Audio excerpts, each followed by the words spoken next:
Welcome to the HayQuat Chat. Oh boy. Oh boy. Oh boy. Oh boy. So, Well, what do we hear? what's the What are we HayQuat here Chat, for? sir?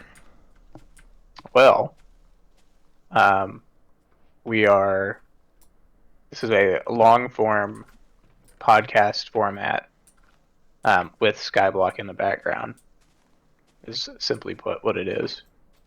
It's so that the Gen Z can watch if they want. That's right, because attention spans these days aren't Hmm. what they used to be.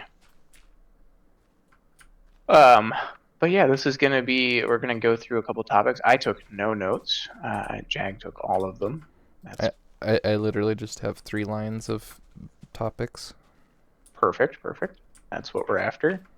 So if you're here for intensive gameplay, Skyblock stuff, this is probably not the show for you, because this is going to be very grindy, very not necessarily enjoyable to watch. It's going to not be cut up. It's not going to be processed or anything like that. This is going to be a long form, designed to be an audio podcast sort of situation. We're probably not going to talk much about gameplay. This is just simply in the background for fidgeting purposes only. I made that You joke know, about Gen Z, but like, it it's hard to not do something with your hands when you're trying to talk to someone. right, right. So this kind of is a place where it's like we've been YouTubers for, or in the past for 7 years ago, something like that. Small time YouTubers where we did it for years. I mean, we did the YouTube game for actual years. I mean, I was in the game for what, 6 years, 7 years, and then we took a 7 year hiatus after that because I started when I was 16. You Mm-hmm. were 18 when we met, and I am 28, That's 27. it's I will be basically when I 28, started. right? So that to say, oh, you guys up good. That to say, we well, goodness. We grew up. We grew up, yeah. Things are a bit different than they used to be for sure. I have 2 kids and one on the way.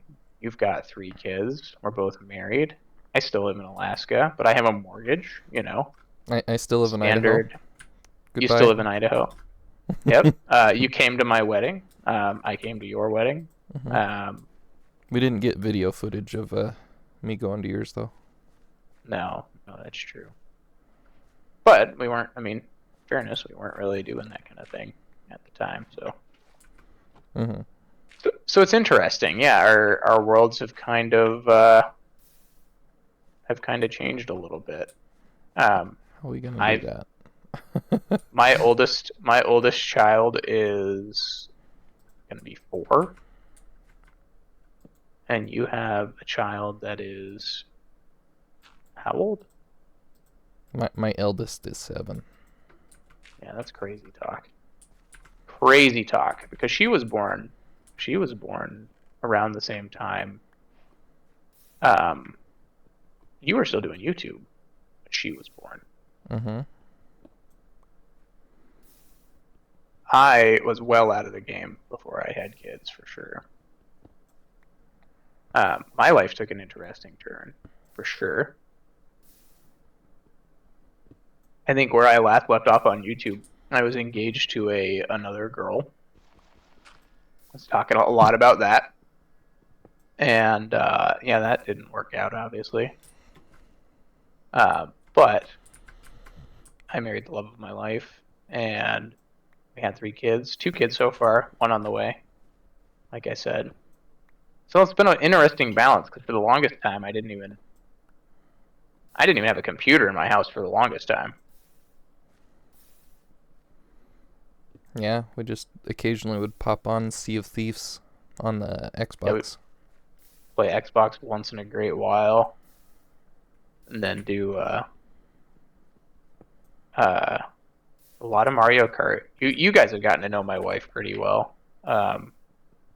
She's not as public of a person as I am. She's still pretty extroverted, but not nearly as much as I am.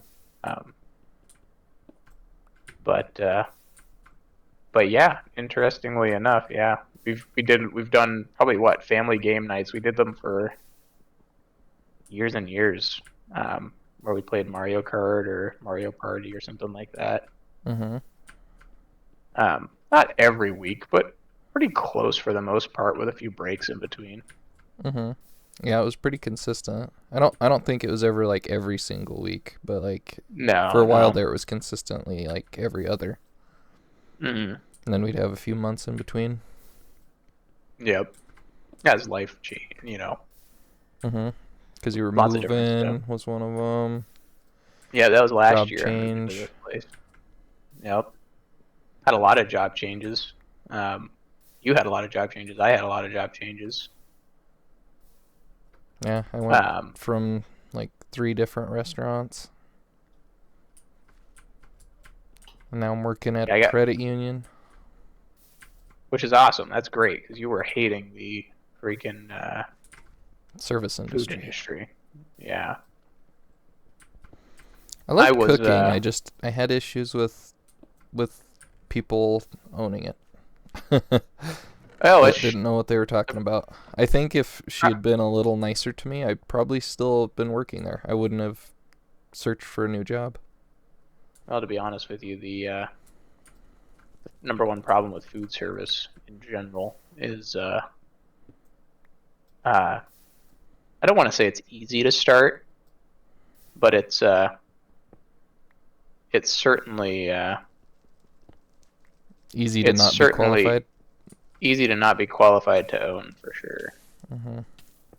And Oh, it's like I saw a statistic about how like the number one like self-employment that people start is a restaurant. Like it's like the dream things. Like someday I want to be self-employed and I'll own a restaurant. you know what the That's like weirdest the thing top about that thing. is though, is like everybody wants to start a restaurant. I just don't understand it whatsoever. I would never own a restaurant in my life, but I also don't enjoy cooking. Fundamentally, um, all in all, do not enjoy cooking. I can cook. I was a bachelor for a while, but definitely never something that I set out to do or wanted to do. I always made pork chops and corn when I was a bachelor every night, steak, you know, green beans, the basics. Mm-hmm.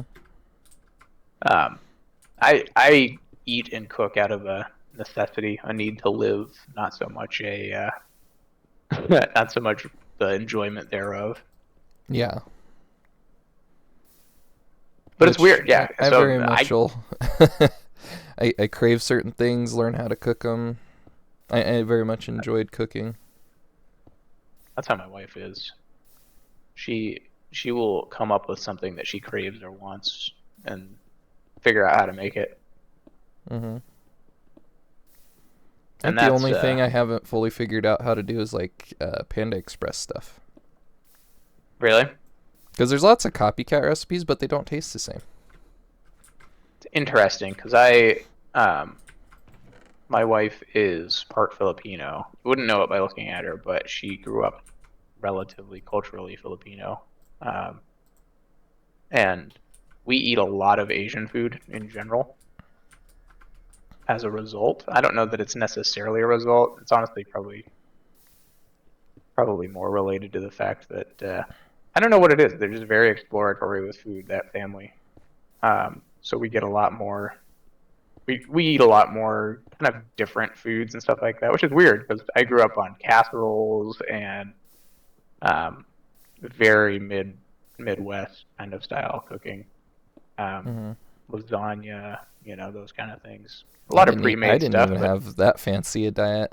My mother would cook the meal for almost every single night for dinner. It was rare that it wasn't.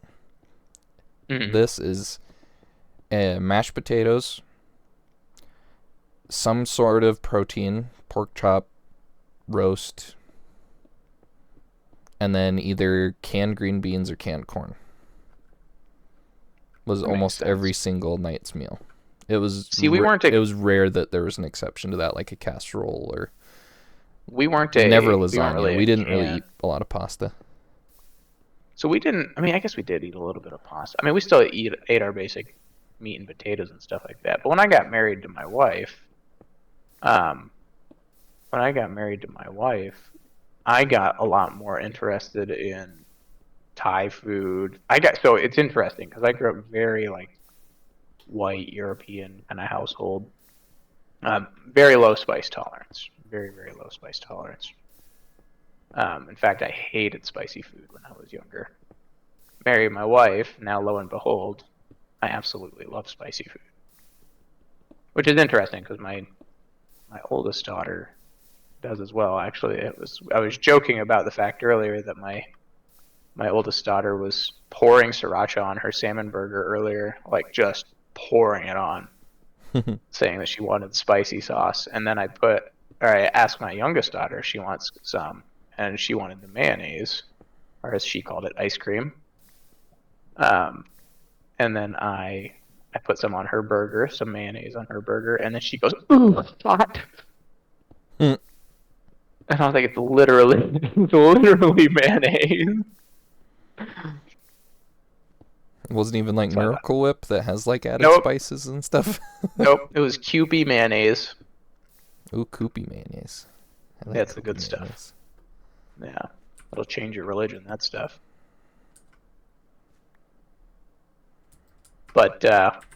But it's interesting. So yeah, I go for like the spiciest curries at the restaurants and stuff like that. But it's super weird. I never ate. It really wasn't really the most healthy thing either. Obviously, we're millennials. I mean, you and I probably both grew up on relatively processed foods comparatively, Mm-hmm. at least comparatively to previous generations. Definitely.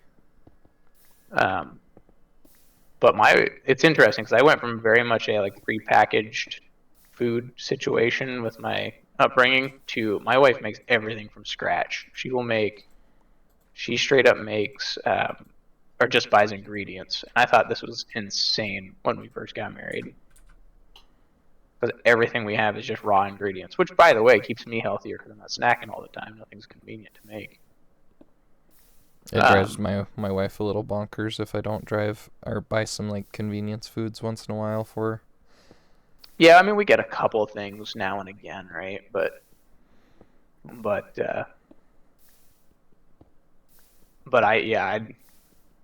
and the stuff she cooks is so like efficient and nutrition dense that it's like I put spinach in everything now.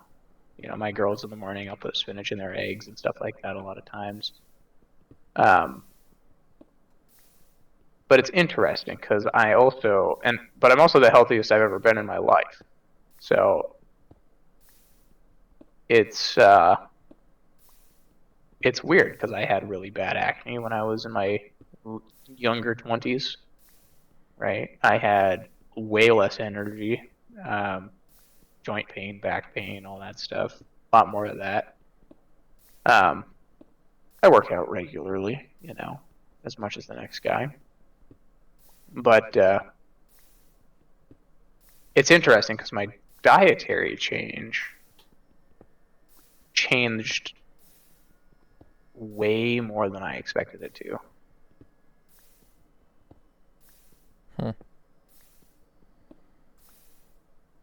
Your diet change is pretty different than my diet change. What was the change you made? Uh, Oh yeah, that's I right. went You went carnivore for a little while, then kind of adjusted it to be more animal based. And by animal based, I mean like the majority of my anti-vegan, calories coming from animal products, so the not opposite of a vegan. necessarily everything I eat being animal based. So it's like a vegan, but opposite of that. Opposite of vegan. Literally the farthest possible thing from a vegan you could possibly be. Mm-hmm.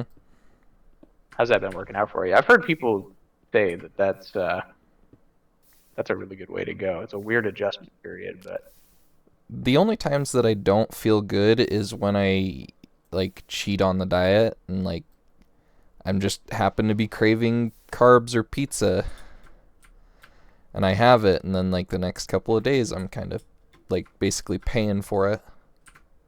that makes sense. You lost any weight or anything on it? I lost like 30 pounds. That's pretty good. And that's just with the dietary change. Any lifestyle change, like working out or anything like that, too? Not really. Like I didn't change how much I was working out at all. I Do you recently have a am regular working out a workout? little bit more, but Do you have like a regular workout routine? I was going to the gym at my work on lunches. So like an hour at the Your work gym has a every day. gym. Pretty good. But you were doing that step thing for a while too, weren't you? That was only like a month. That was it. But like I'm starting to I have a tendency to not take my breaks at work because I kind of take my breaks whenever I feel like it. That makes sense. We don't have I like a think. set time to take breaks. So it's like Are you you salaried have or are two you breaks. hourly? I'm hourly, but they don't have it scheduled out. So it's like up to you to take your breaks when you want to take them, basically. Gotcha. And I'm forcing myself to take those because I have a tendency to just skip them because I just get busy with something else, forget about it. Oh, I'm the worst about that, man. I skip lunch. I skip my 15-minute breaks, and I'm salary, so I basically can work, come and go whenever I please, take breaks whenever I please. Mm-hmm. But if I wanted to pick up and work right now, I totally could. I work from home 4 days a week too, so that helps. That's nice. Yeah. And then on my lunches now, instead of going to the gym, I replaced it with playing ping pong with coworkers, which ping pong can get pretty intense. I was gonna say ping It's good pong is kind cardio. of that can be a pretty crazy sport for sure. Just depends on No the doubt number about of that. people we have because we only have the one table, so we have to take turns. Yeah. And if it's usually like the loser switches out, so if I'm not having a good ping pong day, then I don't really get much exercise. You know, But I then would there's never really times where picture I've you as a been ping pong guy. dripping sweat. Are you any Huh? good at it? Are you I good at it? I don't think I could compete professionally, but like we had a little tournament at the work and I got third place at it. Out of Out how many of I people think though? it was like 30, 40 people that we had participating. That's not bad. That's interesting. I just wouldn't. I don't know why. I just wouldn't picture you as a ping pong guy. I didn't start playing ping pong until I was working there. And I just happened to Interesting. like get friends with someone. They're like, "Hey, let's play ping pong," and just got better from practicing on breaks and such. Oh, well, that's something. Mm-hmm. See, my extracurricular sport activity is wood processing. Wood processing, like Yeah, a so beaver. yeah, basically like a beaver. Yeah. No, no, I mean like so I have a wood stove in my new house. And that's Oh yeah. large chunk of a very large chunk of the heating that we have. So basically, the more wood I can gather and um, supply and process, chop, cut up everything, um, the less heating oil I have to pay for. So uh, last year, I moved into this house in August. So I didn't really have. So I live in Alaska still, like I said. So kind of the drawback to that is winter really starts in like September. So I had zero, basically zero opportunity to get wood or do anything like that for um, before I moved into this place. So I had to buy it all for the most part. But even just moving it, stuff like that, and I chopped a few trees here and there, let them dry, and split the wood and everything like that. But not nearly as much as I could have. But fundamentally, I just bought the kiln dried stuff from the kiln in town. But this year, I'm gonna start here probably this month or next month. Start buying actual what you call it, or start going out and getting my own wood, going out into the woods and getting it. Actually, I have a guy that I used to work for, one of my former bosses, that lives right down the road from me. And he's clearing a huge section on his property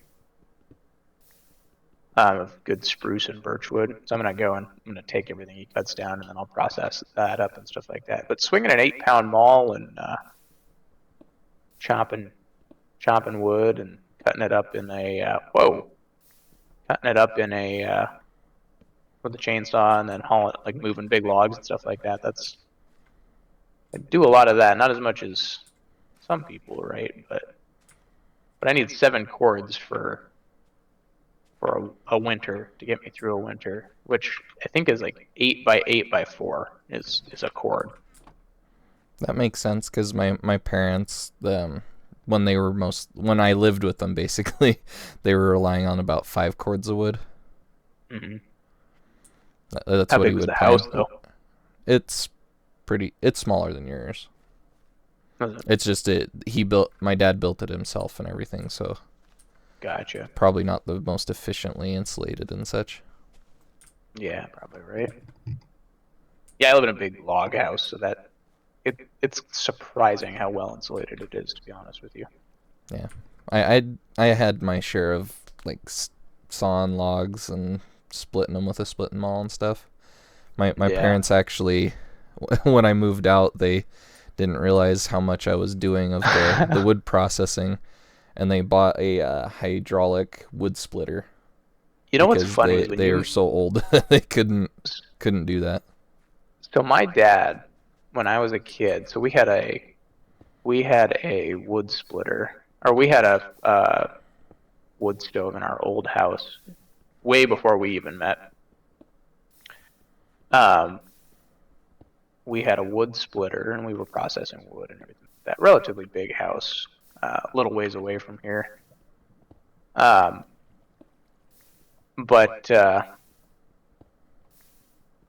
ultimately, I didn't really like the wood splitter personally. It was just wasn't nearly as fast, and you didn't move as much, so you weren't staying as warm. Mm-hmm. You know what I mean? Yeah, So, I like, full on lumberjacked and took my shirt off when I was cutting wood in the middle of winter. oh yeah, man. I mean, because you're getting sweaty, you're The coat, staying warm that way. yeah, the coat was on for like the first maybe like 10 minutes, and then once you get moving, it's Mm-hmm. Ideally, you do it all in the summertime, though, right? If you're doing it right. Yeah. If you're doing it right, you're doing it in the summertime. But that's the trick. And that's why I got to start soon to get my own. But a lot of the times we would get the wood and kind of get it into the bite-sized pieces, so that all you had to do is like chop it up real quick and then throw it in the sled, drag it to the house. But oh yeah, quick splittables. It would have been way more efficient to have it already like ready to put in the stove, so then all you had to do is just put it in the sled. But oh, 100%, yeah. I had other things to do as a kid, and since my dad didn't ask me to, I didn't do it. You know what's hilarious is I remember when you were talking about moving out of your parents' house, and you were saying you were so worried about how much they don't realize they need you. Mm-hmm. They did, and they okay, replaced though. me with the machine. Yep, automation, baby. Should have went on strike, asked for a raise. Yep. And then they would have bought 2. That's how you do it these days. No, it's weird because I in my old house, it was literally it was a very simple house. You guys saw it. You stayed there for when you were in town. Mm-hmm. Very small. It wasn't. It's borderline tiny house, in my opinion. Yeah, I mean it was a good starter house, right? But it wasn't. it wasn't. Excuse me. It was like 900 square feet. It was 2 bedroom, 2 bath. Like it wasn't impossibly small. For a single guy, you know, it worked out okay. Somebody with 3 kids, though, not so much. Not Oh so no. much. I'm feeling the pressure of the 3 kids in this house. Are you? How many bedrooms is your place? It's 3 bedroom, 1 bath. Yeah, so do the boys share a room? Mm-hmm. Because 1 bath. That daughter sucks. daughter is now in the room that my wife was using as an office, and my wife moved all of her stuff down into the basement with me. So you share an office now? Yeah. That's what my wife and I do as well. I spend more time in it because I work from home. But Well, if I can get approved for work from home, I definitely will. yeah, we've got. It took me a while. It took me a few months to do. But it's interesting because we went from a 2 bedroom, 2 bath, 1,000 square foot house to a 5 bedroom, 3 bath, 3,500 square foot house. So my 2 girls that are here currently, each have their own room. I don't know that that'll last forever. When the new baby comes in September, but it's likely that the older girls will share a room.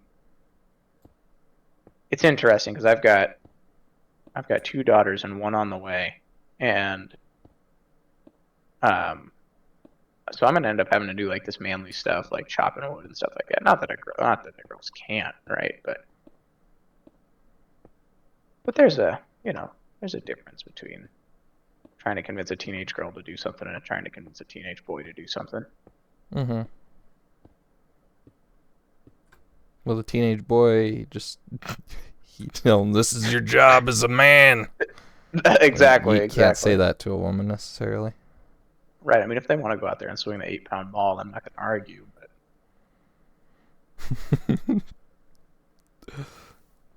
I could it's see him doing it. interesting. Given knowing their personalities, it's likely. But no, so it's interesting because we have so they each have their own bedroom. Obviously, me and my wife have the big master bedroom that has a bathroom on it. But when the new baby comes, the older girls are probably gonna share a room, even though we have 5 bedrooms. What we'll probably do is have them share a room, put the new baby in another room, because those are the rooms that are closer. Because our house is our bedroom is it's like a loft, right? But it's like a 725 square foot loft with a bathroom. So it's like you can full stand up in it, which is weird because it's like 3/4 of the size of our old house. But then immediately down the stairs, there's the 2 bedrooms that the girls have, and then we have the basement that has 2 bedrooms. Excuse me. So we have, I've got the hiccups. Since the girls are so young now, we don't really want them to be super far away from us. We want them to be kind of within earshot. And if we put them all the way in the basement, it's gonna have a hard time hearing them. So we use the 1 bedroom in the basement as the guest bedroom. We have like an air mattress. That's actually where the Minecraft server lives. It's where the server we're on right now lives, in the spare bedroom. And then we use the 5th bedroom in the basement as our shared office. So that works out pretty good.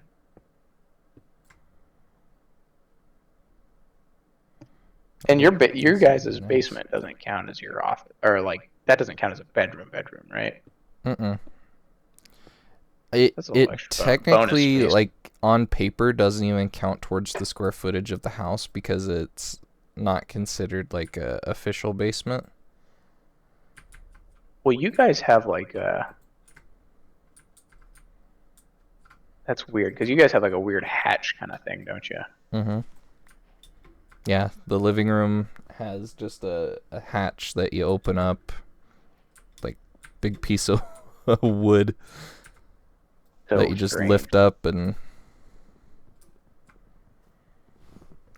you go down very steep stairs, and then there's just this small little like family room sized spot. So That's where odd. we got both of our computers set up.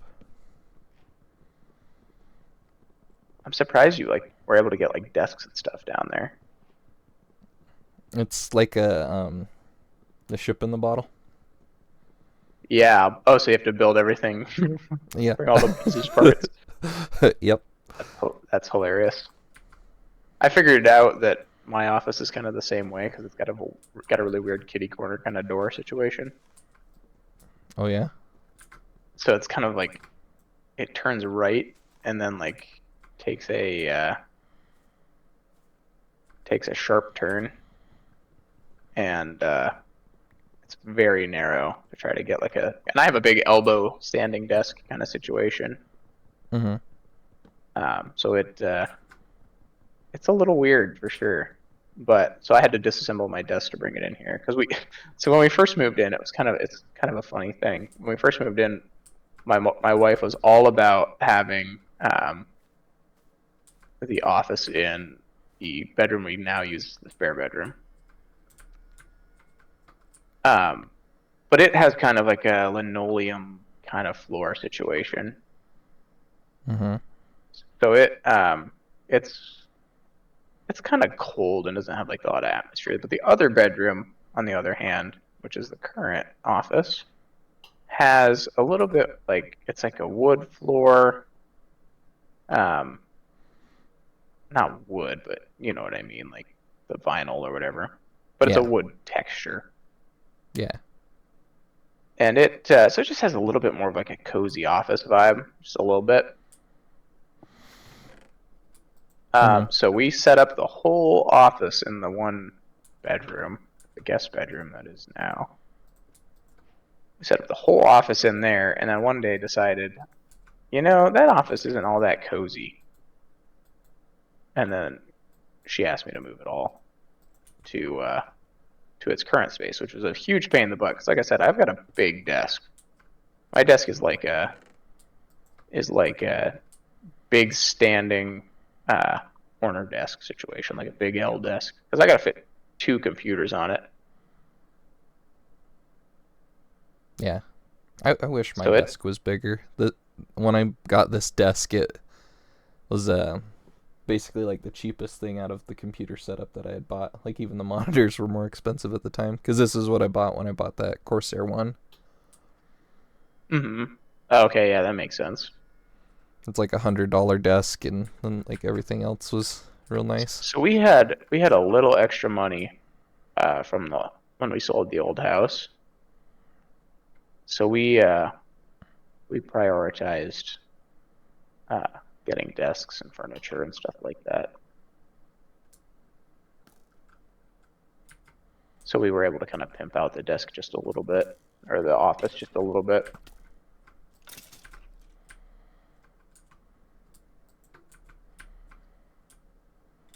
Um,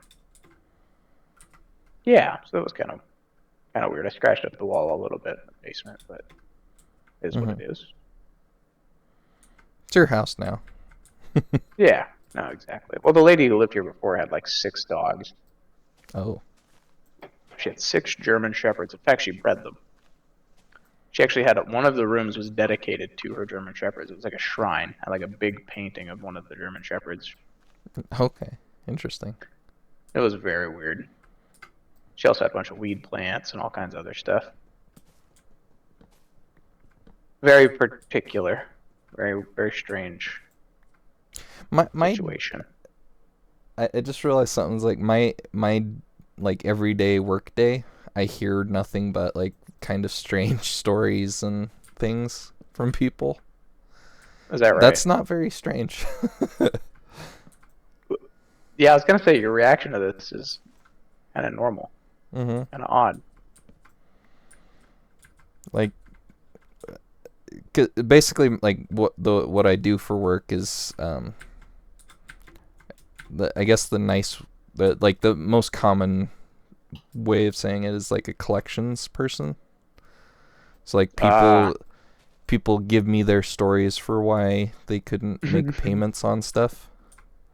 So you're like Mr. Incredible. Yeah.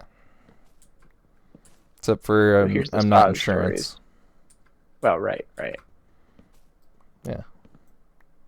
Makes sense. And I don't like You're not a softie. I'm a softie, but like I don't have to necessarily like meet like a quota of like you have to pay kind of deal. It's more of a I just need you to say that you'll pay and what time and how much. What if they don't pay? Do you get like randy customers? Well, someone else has to take care of those. I'm on the call center side of it, so we already had someone that was trying to reach out to them that they were ignoring, and they finally decided after enough, like, hey, you gotta to call us and be like, hey, I'm gonna. That makes sense. That makes sense. So I'm talking to the people that are trying to like justify their actions. That adds up. And so many people think that like I'm wanting to hear them like give me their life story on why they messed it up, because it's definitely an embarrassing thing to like sure, not be able to pay your bills. Nobody likes to tell the debt collector that. But I think they don't realize that like I don't really care why they do it. Tell me what like, you really think. You could tell me that your German Shepherd had a vet bill come up, and I'm like, okay. Or you could tell me my mom died, and like I'll show more like empathy and sympathy towards the the clearly more serious one of those. Sure. Which isn't the dogs. Yeah, let's make that crystal clear. I'm not a dog person. I like dogs, I feel but when my dog Luna dies, like if she gets seriously injured or something, needs a vet bill, like I'm gonna be very sad when that happens. But I'm not going to overdraft my bank account $2,000 to try and save her life when it still might not even happen. That's super fair. And that happens. Oh, 100%. 100%. And I totally understand their perspective that, like, well, my dog's like my family, especially for some of the older ladies. Like, sure. They probably talk to their dog more than they've talked to, like, their kids. Because the kids have moved out and are starting their own families. Well, there's a level of it that's like, I don't know. It's a slippery slope, right? Because like no matter what you do or say, a dog's not gonna be a person. Like, and I hate to be that guy, right? Mm-hmm. Well, Like, I have to be that guy at my work. I know you do. It's and most people would agree. Yeah, for sure. It's a slippery slope, right? Because most people would probably agree on one hand, but on the other hand, it's like you've got those couple people that are like real odd, you know? Mm-hmm. Definitely. I just have the one cat. I've had my cat for 6 or 8 years now. He's gonna be an old gizzard.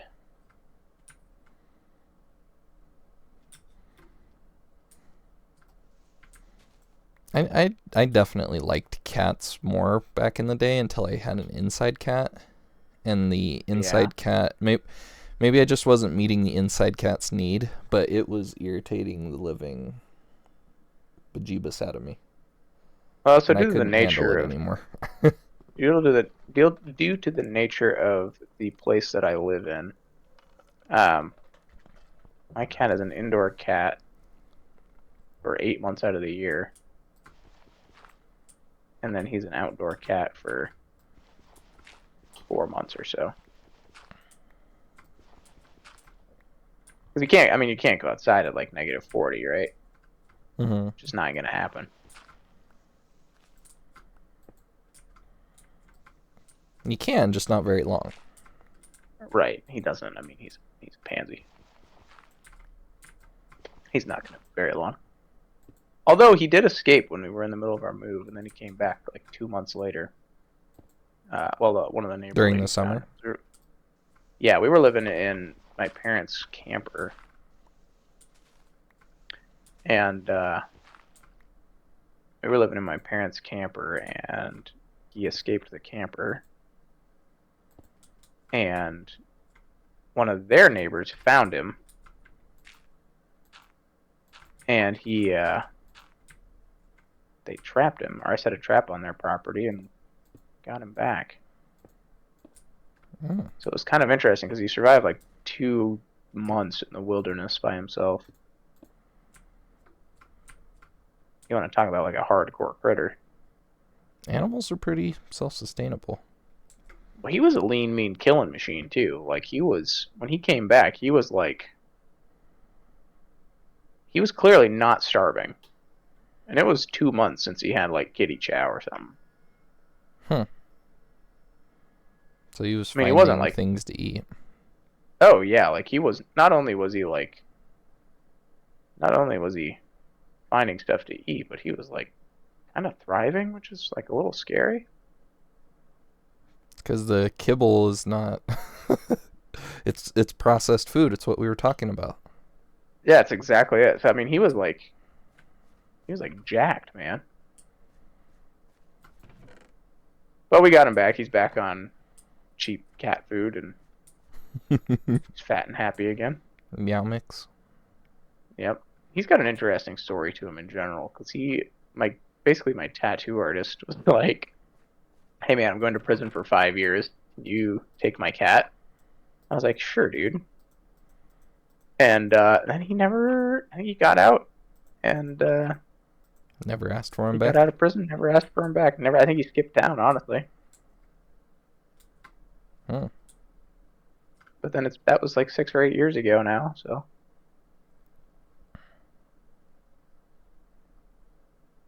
Can't really, What was your cat's name again? Smokey? Spike. Spike. Oh yeah, because off of Buffy, right? Well, yeah, but I call him Spike'll now. Spike'll. Yeah, that's like Spike'll Princess. Spichael, like Spike Mike, you know. Spike'll Princess. That's right. That is correct. So yeah. Anyway, he's kind of crazy. I've been kind of running joke in the family is that the only thing that can actually kill Spike is an eagle has to come and swoop him up. All America style. Yeah, he's so hardcore at this point that it's kind of silly to assume he would have any trouble with just about anything. Know what I'm saying? Mm-hmm.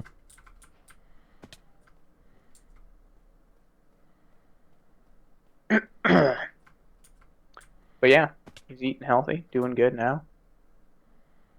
The girls are happy to have him back. So that's good. I tell you what though, it is nice to have a computer set up again. Because I didn't have the space for one. I didn't have a laptop, so I was on my old gaming rig. And then I bought this laptop, so now I'm a lot more mobile because I was kind of prepping to not have existing without space, you know. Mm-hmm. So I wanted to not be caught with my pants down again like that. Yeah. But by and large, yeah, it's been nice to be able to game again. Although it is tricky to balance these days with the change in lifestyle, for sure. Especially because when we were younger, we were pulling 20-hour days. Like we were Yeah, we were making YouTube like more than a full-time job, basically. Like Not only multiple was it, jobs. I mean, it was like, I mean, we were making pennies, pennies. Hmm. I But it's weird. I I mean, it's I go actually went ahead. back and watched some of my old YouTube videos not too long ago, and I just kind of stumbled across my like weekly update that I would do every Sunday. Oh, I remember that. And like I was going over, it's like video every single day. This is this Bro, day, this is this day, this is this day, this is this day. Like, in oh my my gosh, how did I do that? in my peak days, I was pumping out 3 videos Monday, Wednesday, Friday, 2 videos on Tuesday, Thursday. So I was cranking out 9, 10, 11, 12, 13 videos a day, and then maybe a bonus video on the weekends. Or a week. Yeah. Mm-hmm. Crazy. That is insane. Yeah. Well, and then, I mean, to some degree, that's just not a scalable model, right? It's just not. It is if you're focusing on quantity over quality. Like Well, even playing if you, I mean, split but what I'm split saying, function with like my wife. Like we recorded a ton of episodes. I could pump all those episodes out like every other day and like just record a new batch on the next Saturday, but then what do I do you got to get when that's time to over? watch them.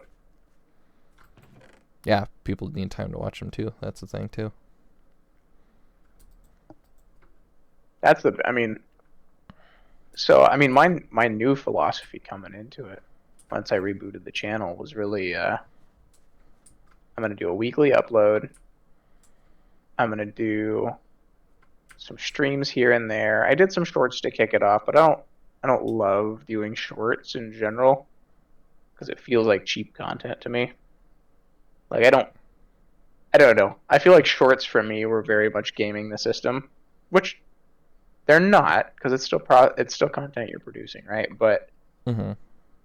I feel like you have to do the cheaty thing to succeed in shorts. Like it's all clickbait. Don't check the sound. Don't check the sound, don't, what it feels like, what it looks like a few moments later. It for me it feels cheap, right? It's the stuff that I I watch would it, but I count it hate that as I watch like it. the Taco Bell of like YouTube videos. Yeah. Like it's real cheap, easy content that you can make a whole bunch of, especially if you're just clipping stuff you've already like put effort into. Yeah.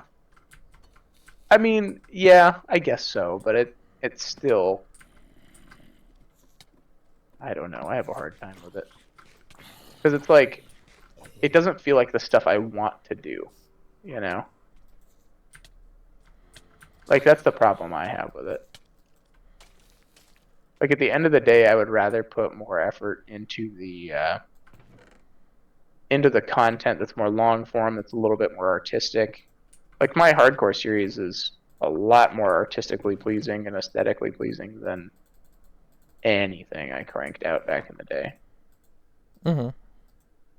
Like I feel like my hardcore series, I kind of wanted it to be like to some degree like my love letter to Minecraft, right? Mm-hmm.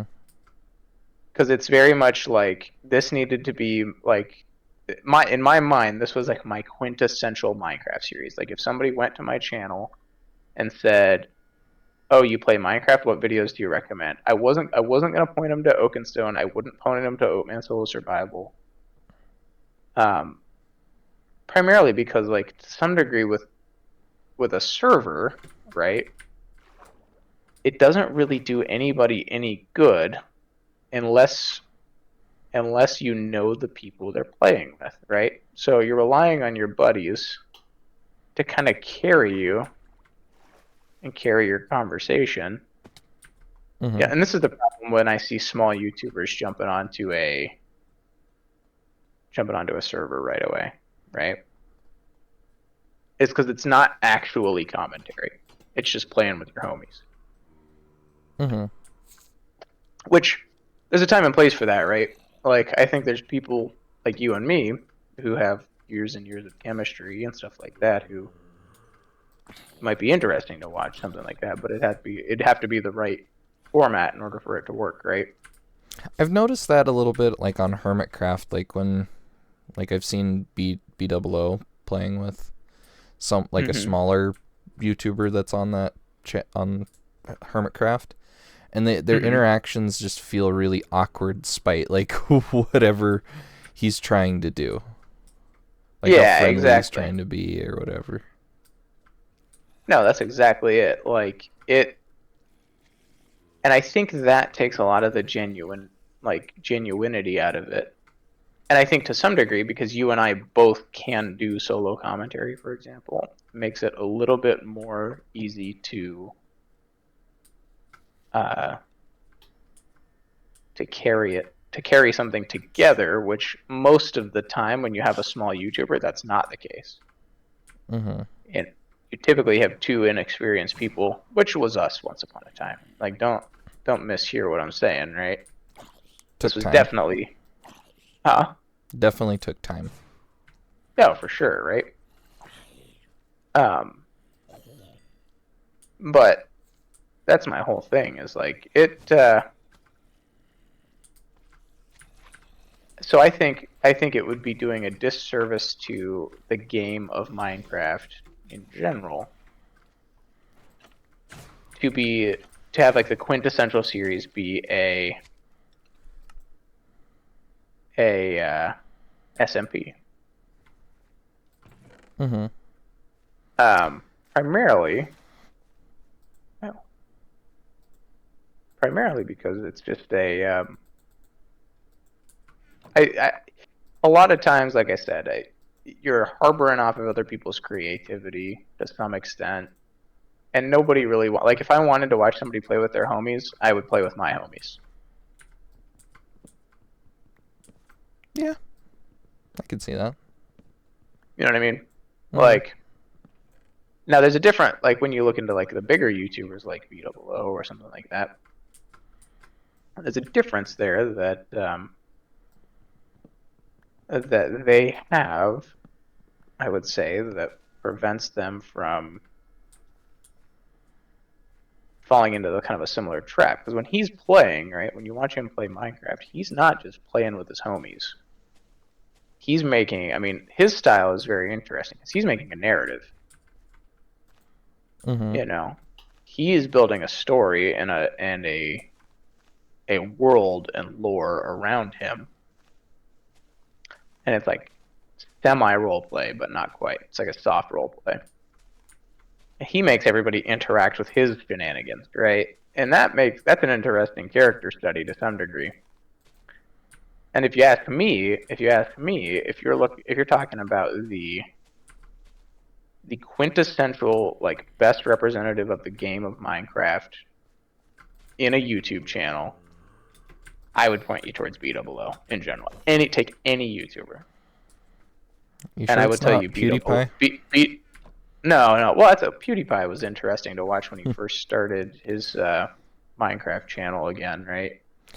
The way I would describe his series, because I found it entertaining, but I wouldn't call it like it quintessential is nowhere near accurate. What I would describe PewDiePie as is like the average gamers Oh, for experience sure, of for sure. Minecraft. So when I say B00 is the quintessential, right? The kind of the magnum opus of Minecraft YouTubers is because I think he encapsulates the actual true spirit of the game of Minecraft. You know, like the utter creativity in the world building around you, um, that results in a very specific kind of play style. You know what I mean? Mm-hmm. And not a play style that's limiting by any means, but a play style that's like he has a way of kind of attracting people to him and making people kind of not necessarily bend to his will, but But play kind around of, him. yeah, They You know, go with it, go with the flow, kind of. I got a potato. right? Well, in one day it'll be freaking. He'll be a freaking judge, and then the next day he'll be a cowboy, or and it's like whatever it happens to be that day, right? Mm-hmm. It's what, and I think that's kind of the whole point of Minecraft is it can be whatever you want it to be. But it never really stops being him either. Yeah. And that's kind of the thing that I see with like the game of Minecraft in general is it has to encapsulate the person and the creativity of that person. So when I looked at starting my channel back and doing Minecraft hardcore, um, my whole thought process was number one, I wanted it to be high quality, right? Not these like knockout videos every super quick, kind of situation. I Gotta wanted have it to one on be Monday, like Wednesday, and Friday. right, Yeah. which I think we had a lot of good content as a result because it was a shotgun approach. We had a lot of bad content too, to be honest with you. Yeah, I definitely had favorite episodes. Oh, for sure, for sure. I mean, there was episodes I did because I had to do them, you know. But my my take on doing the Minecraft Hardcore series is this is a game I've been playing for 15 years, right? This is a game that every single time I had one of my kids was born, when I was on my paternity hiatus from work or whatever, I would start up a Minecraft world and I would just binge it. Mm-hmm. So this game has been a substantial part of my life for a very long period of time. So I wanted to do a series that kind of did that justice. Mm-hmm.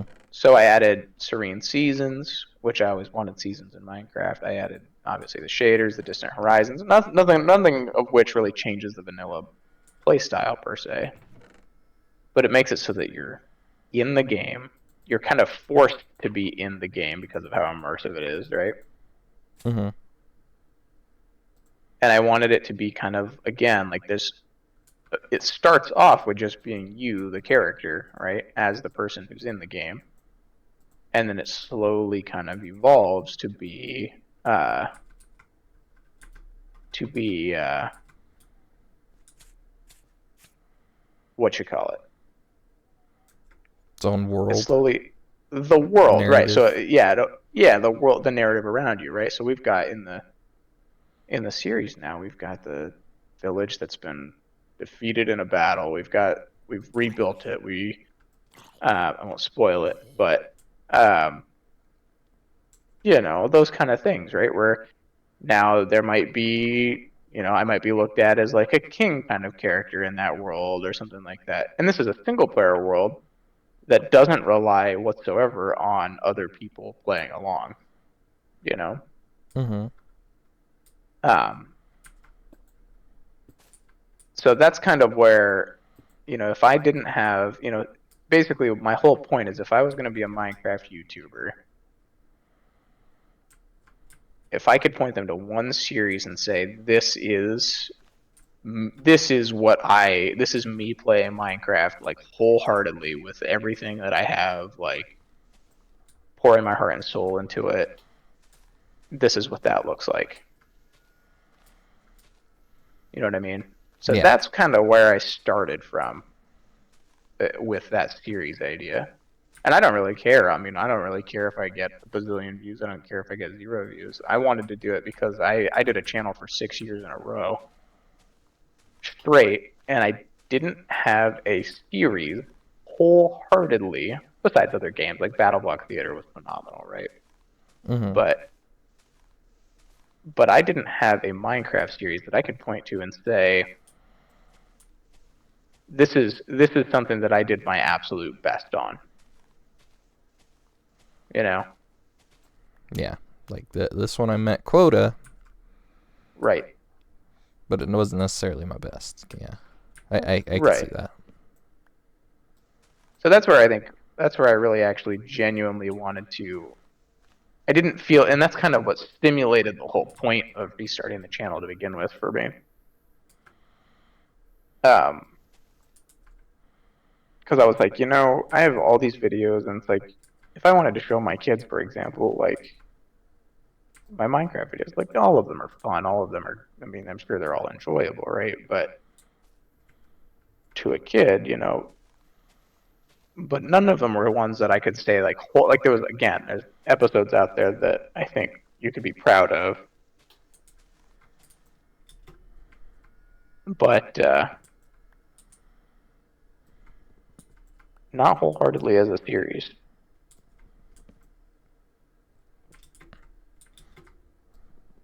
Yeah, I can see that. I think those are the ones that have kind of drawn my my kids' attention, because like whenever, like I told you that I was looking through my channel content from the past, and like my kids were also there while I was doing that, so they were watching these videos that I had uploaded years ago, and they were basically giving me feedback on them. It's like, that's really funny, like you guys are having a good time. They're in the moment I didn't fully understand. I was just like, yeah, I'm just looking through my content, feeling all nostalgic and for myself. And my kids were giving me feedback on like what was good about the series, what they were enjoying about it, and what part of it was actually worth the watch, Yeah. I can see that.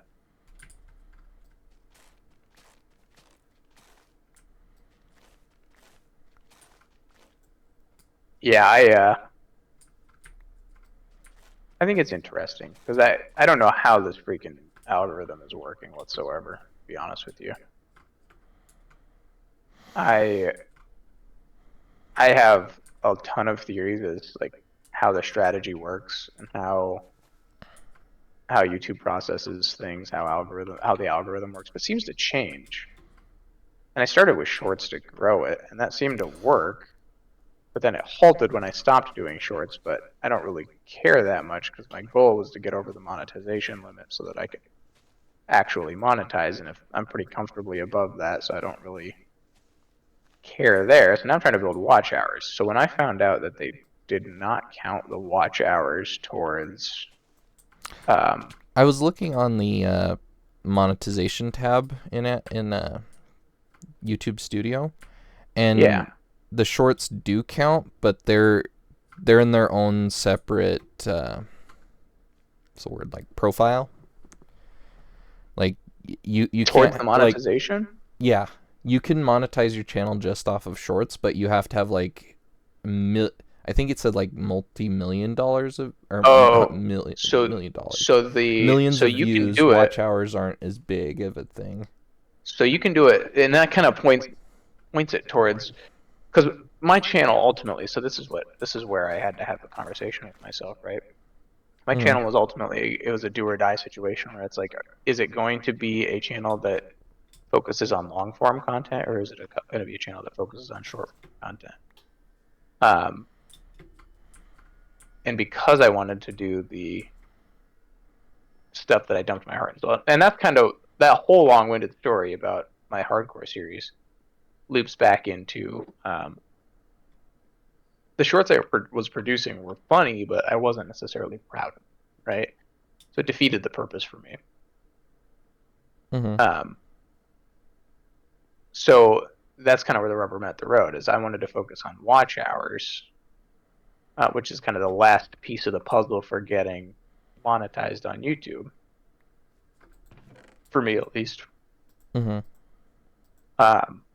And I didn't really want to dump that energy on producing shorts, Yeah.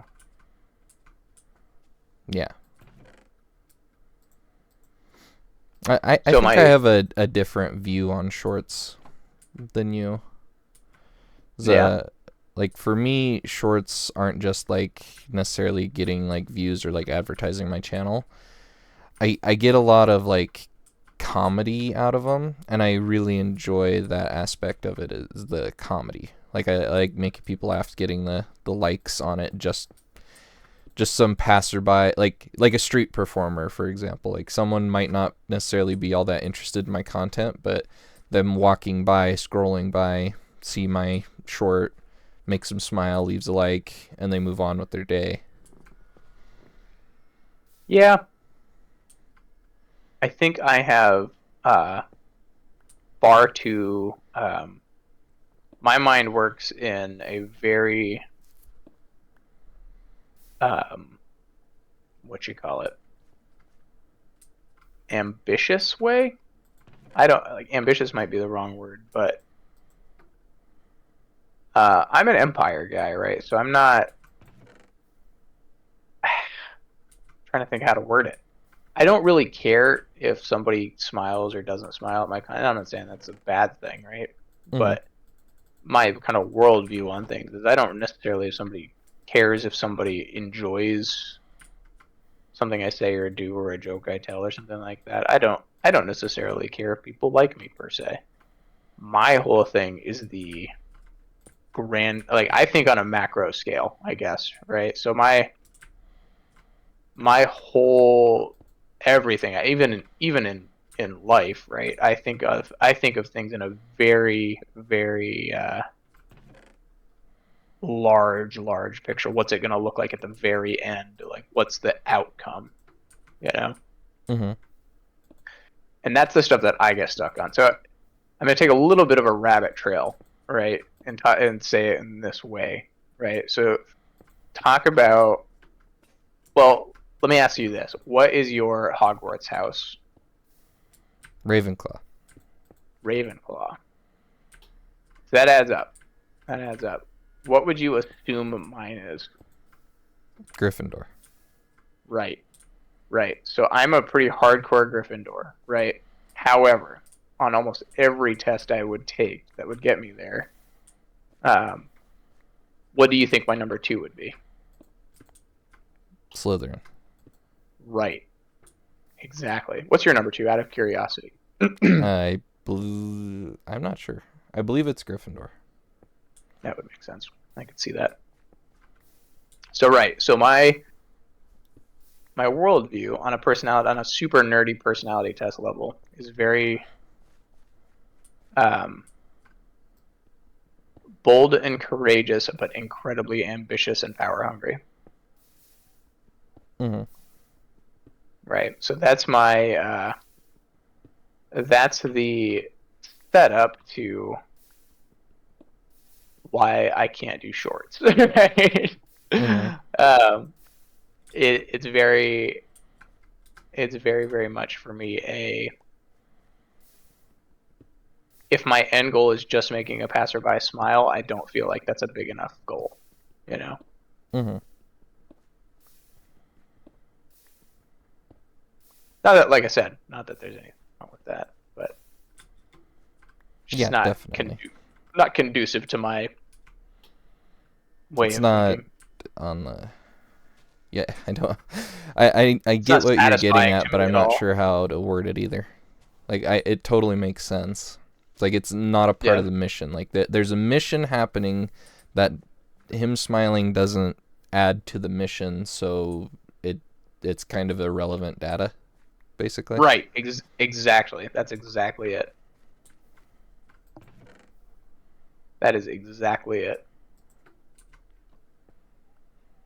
Now I did. I mean, I did the shorts. I milked them a little bit to get me where I'm at. I think they were But good for like in showing everybody like, hey, I'm active on YouTube again. no, exactly. And I think that was I used them as functionally trailers for my content was my philosophy Mm-hmm. because I wanted to bring people towards the long form content so I could go back to telling the story, right? Mm-hmm. I But think I think I've got enough of an audience now that I can consistently get. It's not a large number, but it's a number where I can sleep at night knowing that I'm not doing it to the wind. mm-hmm. You know, so that's my. I mean, that's my whole thing. I feel that like I could do with a little bit more focus on my content, because like I initially started doing it again as like basically like, here's my therapy talk, just me having a spot where I can talk completely uninterrupted and have some fun playing a game. And then I changed it to like, well, I would like I basically started pursuing what I was pursuing when I was still living with my parents. Like, this would be great if I could get it as a job, because I want to work from home. Absolutely. I mean, I already work from home. I would love to play Minecraft for a living. That's where I'm at. But anyway, you were saying. And I just keep like, I don't know if like I keep moving the goalpost for myself, because like I'm looking at games the same way that I used to look at games, where like, oh, I could make content out of this. It's like, well, no, that's not what you were trying to do. It's like, what are you trying to do? It's like, well, originally I said this, but like I'm doing things that are not exactly adding up with that. So I think the ultimate balance that you gotta come to is, what, number one, it has to be something you want to do first and foremost. But number two, and this is almost equally important, is it something somebody's going to be willing to watch? Yes. Right? So I can go and pick up any game, right? And I could pick up Roblox, right? We'll use Roblox as an example and say I'm going to do a Roblox series. But nobody really super watches Roblox. Maybe they do, and I'm completely naive to it. But I've never played Roblox. I only know what it is because of memes. Right. No, exactly. Same. So, but whatever. It doesn't necessarily have to be Roblox. Or if I decided I'm going to pick up No Man's Sky and I'm going to play it, right? Definitely a game I want to play. 100% a game I want to play. Or Starfield. I played the heck out of Starfield. But now that game is 2 years old. It's irrelevant. Generally, it's irrelevant, right? So it's like nobody's looking up content for Starfield, unless they are looking for me specifically to play Starfield. Right? So, first of all, the problem with if I started a Starfield series today would be the immediate thing that would have to be in place would be somebody would have to be there because they want to watch me play it. So they have to come for me. Right? So today, in today's day and age, there's still a world for Minecraft content, which I don't know why, I don't know how, it just still exists. There's a world where out there that I think we accidentally rolled the dice and got onto a bit of a resurgence of Minecraft as well. Randomly. But problem is I absolutely would want to do a Starfield series. But are people actually going to watch it? And I think when I think about it from a foresight perspective, is it going to be mentally valuable for me, for my mental health, to basically prioritize and put effort and love into that series and have 2 people watch it, and one of them is probably me? You know, so when I look at it, I'm like, well, so I put all this effort, I put all this love into this series, I really enjoy this game, but nobody cares. Right, so then I start the spiral, right? I start well, maybe I'm, maybe, because I did it, right? I did that. I learned that from our original YouTube days. Is if I start doing stuff that nobody really wants to see, but I want to do, um, then it's going to bring me down. You know, I'm putting all this effort and energy into something. I put out 1,000 videos, Over 1,100 1,000. videos Yeah. over the course of my time, right? I gained 300 subscribers in 6 years. You know, my average channel views were on any video at best 10 views per video. So it was, I mean, it's demoralizing because I was pouring my heart and soul into that stuff. So it just, I mean, ultimately, that's when I look at it, I think of my own mental health and say, look, this is what I have the capacity to do. This is what people want to see. It's like Assassin's Creed Shadows, right? I have played the heck out of that. I'll probably stream it here and there, but I'm not going to do a start to finish stream. I'm not going to say I'm going to play it only on camera because it's a game I genuinely enjoyed. There might be a market for it because it's a new game, right? But I can't enjoy it and constantly be having to stream it too, you know? So if I am playing it and happen to be in a position where I can stream, I'll absolutely stream it. But they're not going to get the full story walkthrough from me, you know? So that way, I mean, and that's kind of what I'm building my streams around is if you're coming for me, for my personality, you can watch my streams. And I can earn your respect and trust and love and your dollar and your view through the Minecraft series. You know what I mean? That's my take anyway. Because then I can put all the effort I was putting into those 13 videos a week into one video a week. You know? Because realistically, it takes me about a week to process my Minecraft videos.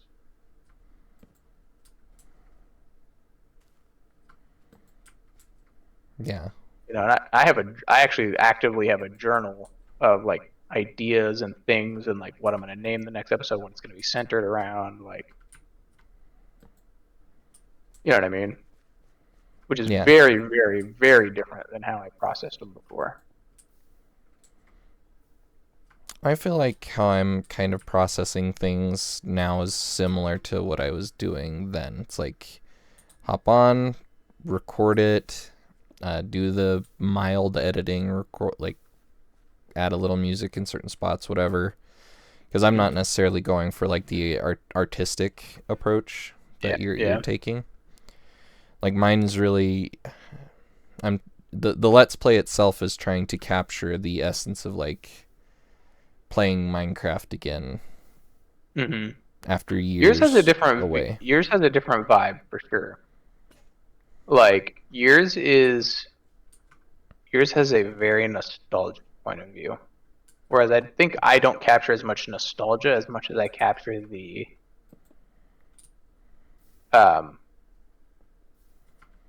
like you said, kind of the beauty and the concept, like what you could do with Minecraft. And I think yours captures more of like what you're likely to do with Minecraft. You know what I mean? Both are good approaches, obviously, but it's interesting because I really, really enjoy your series, and it reminds me of the original generic B single player. Is the best thing I can compare it to, where it's a little just quirky and goofy. It's unapologetically with a really aggressive texture pack. It captures both nothing and everything at the same time, like the episodes. Like when I watch an episode of your, and don't take this the wrong way because I genuinely do mean it as a compliment. When I watch an episode of your Minecraft videos, I often am like, at the end of the episode, I'm like, what exactly was done in this episode? Like,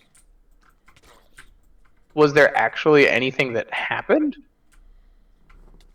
But that's a good thing right? Because that's realistically, if I pick up and play Minecraft, if I pick up and play Minecraft as anybody who's going to play Minecraft, um, that's what I'm going to do, right? I'm not going to sit there and I'm not going to build a super fancy greenhouse or a super epic tree house or play with shader. I mean, I might play with shaders, right? But I'm not going to world build, and I'm not going to come up with lore for the.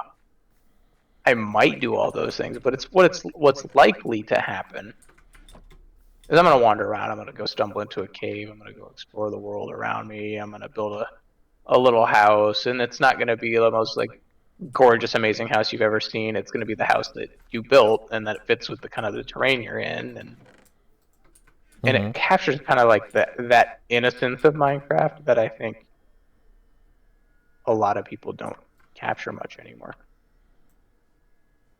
Yeah. And I'm noticing like even in my my building style, like I'm going for exactly what you were describing, just kind of going around playing. But then like I'm trying to build like I think I'm a professional builder when like we both know I'm not. Right. Right.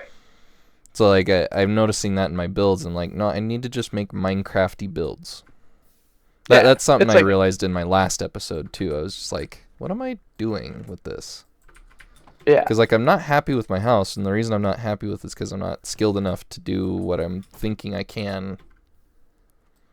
Well, right. Well, I mean, you've never been an amazing builder. You're a great builder underground for sure, but I think so. I think what really captures the nostalgia of it, to be honest with you, is think about the random like 12-year-old boy that you run into today, and he's got his Switch or his phone or whatever or his Xbox, and he shows you his Minecraft world. And what's he got going on in that? You know, he's got these ugly places, horrible buildings, horrible. And he's got dogs everywhere. He's got rocket launchers. He's got for what? For like, what's the point, right? He's got a house that's built out of diamonds, right? Just for poops and giggles. And in his mind, it makes perfect sense because he's lived in that world, in the Minecraft world, for like whatever, however much time he's put into it. His reason is that he decided to, basically. Like he's not doesn't have an external reason. I decided to do this is why. Exactly. And that I think is like the true like I think there's the YouTuber perspective of Minecraft, which is like the why I like you talk about B00. Like none of us are ever gonna build like B00, right?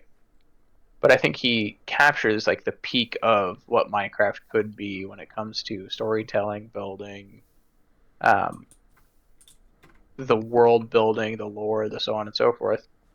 But then on the flip side of that, there's the people who actually play Minecraft, especially single player.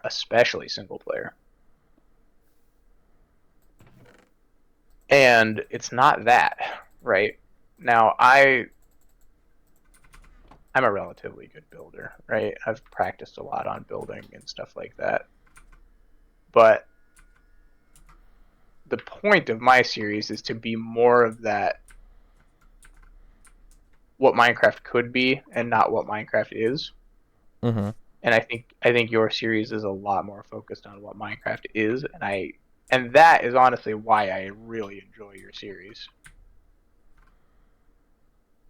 Okay. Because it has like first world vibes. You know what I mean? And that's the I think that's the essence of what I get out of watching your series.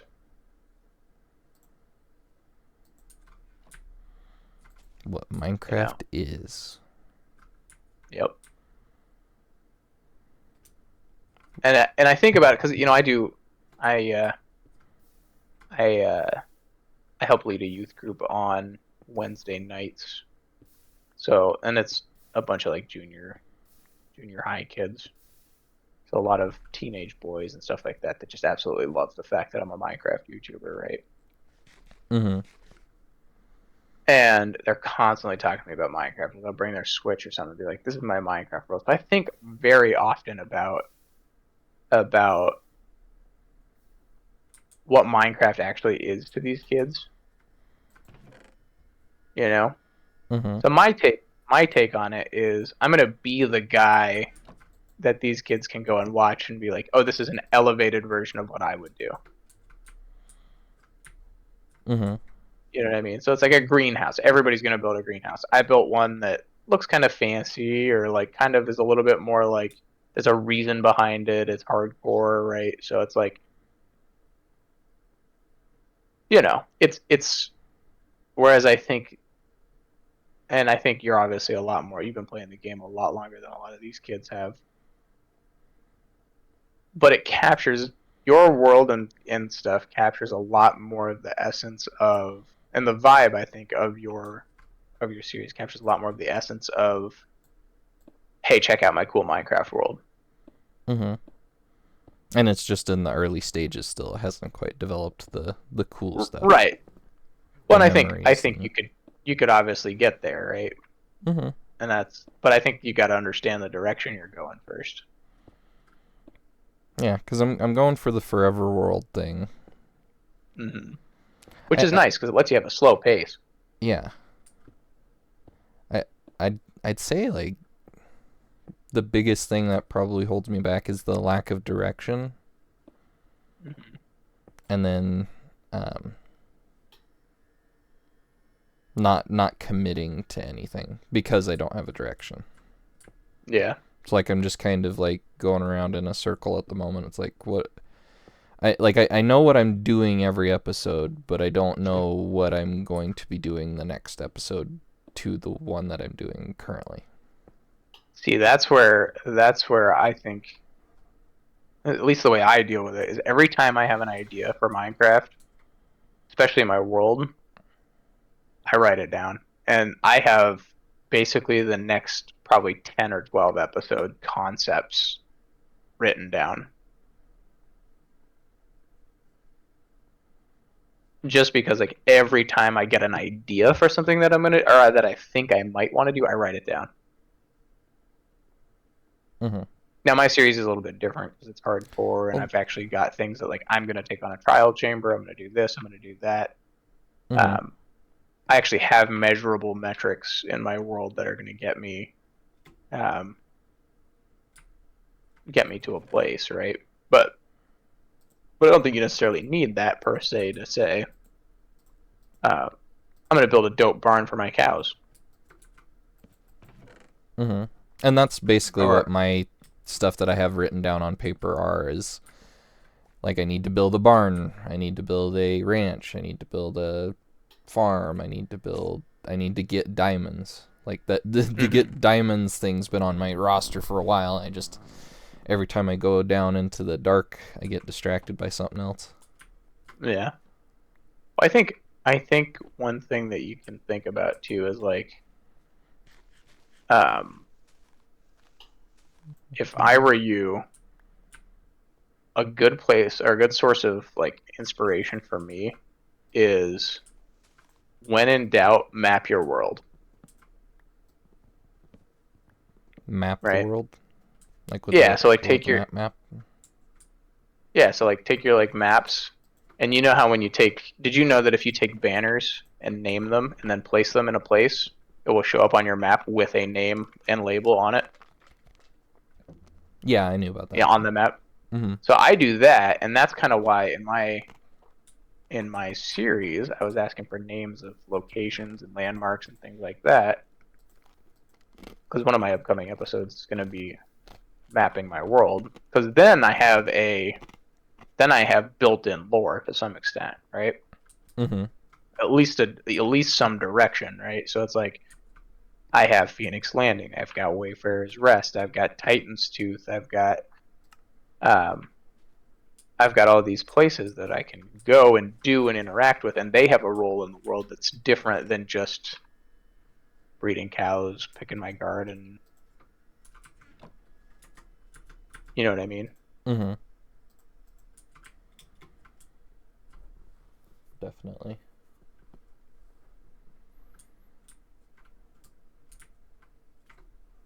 And I did that. I did. Honestly, it's interesting because I think a lot of the real true secret, you heard it here first, of my hardcore series is it's actually a sequel. It is actually a sequel to I played when my second daughter was born, and I took several weeks off of paternity leave. I booted up a Minecraft world, and it was the first and only time I've ever beaten the game start to finish with the focus of playing Minecraft. Just not building buildings, not necessarily building or building fanciest things or like doing anything. I wanted to do the things Minecraft had to offer, right? Which sounds familiar, right? So this wasn't recorded or anything. It was just I popped open a world. I started hardcore. I just wanted to see if I could just beat a hardcore world. I wanted to beat the Ender Dragon. I wanted to beat a Wither. I wanted, you know what I mean, Mm-hmm. and do the checklist, right? With no, and then once I did that, then I would be done, and I would put down Minecraft again for a couple months. Was the theory. So what I did was, and this was just sitting on my computer. I just had my desktop set up in my little house there for a while, and I wanted something that I could pause. So it was a single player world because I had a new baby. Um, so what I did was I didn't build a ton of stuff. I built like a little fort. I built a little shack for I could breed villagers. I built a couple odds and ends that keep me surviving and kind of living a good life and stuff like that.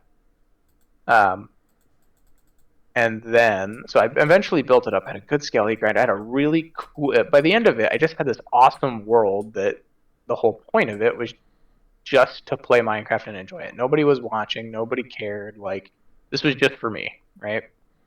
Mm-hmm. And I did. I named one of the villages after my newborn daughter, and I named another village after my oldest daughter. And I mapped it out, and it was just again, this was literally just me quietly playing Minecraft um, to myself. Yeah. So I named it. I put the little banners up. I did the whole scouting thing. I had all these little things that were just this cool, made for just an awesome Minecraft world, right? And it wasn't because I was showing anything to anybody or doing anything for anybody. It was just because I was playing Minecraft. And that was probably the most fun I've ever had playing Minecraft by myself ever. Um, Including during YouTube days. Now, I say by myself because I think we had a lot more fun times doing a lot of other stuff that we did in the past, right? But Mm-hmm. um, so what's interesting about that world is I did every single one of the challenges. I did the Woodland Mansion. I did everything else, and then I got to the Deep Dark and got like two shot by a warden. I killed the Wither. I killed the dragon. I had my elytra. I had everything. I had full netherite gear. I had like the whole kit and caboodle. Um, Full endgame Minecraft. It was gravy train. I was just enjoying it. So I went to the Deep Dark. I finally found the Deep Dark. I went to take it on, and this was when the Deep Dark was new, so that was that update. Yeah. Went there. I got like insta two shot. This is a hardcore world. Got insta two shot by the warden, and all of it went away. So I couldn't live with myself doing that. So I basically turned on cheats, rebuilt the world, turned off hardcore mode in the NBT data because I could not bear it. And then I just played it as a single player for a little while, and then actually, so after I died in that world, I was going to play it as a single player world for a while.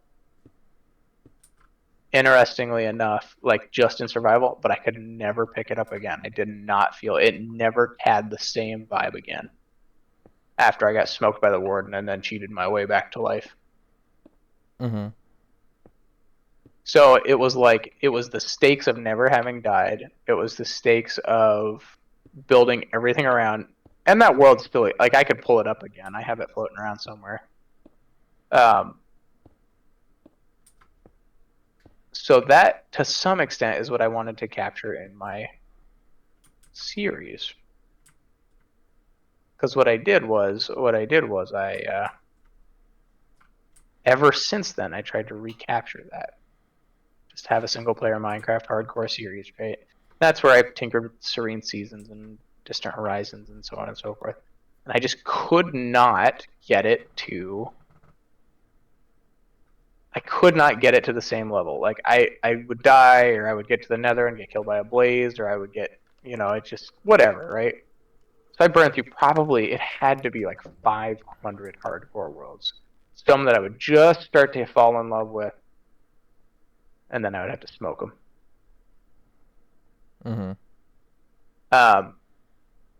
Oddly enough, you know my play style in video games. Very aggressive, very tanky. Not typically conducive to hardcore Minecraft. That to say, though, I was like, okay, I'm just going to try this on YouTube. And by God, this is the longest hardcore world I've had that lasted this long since.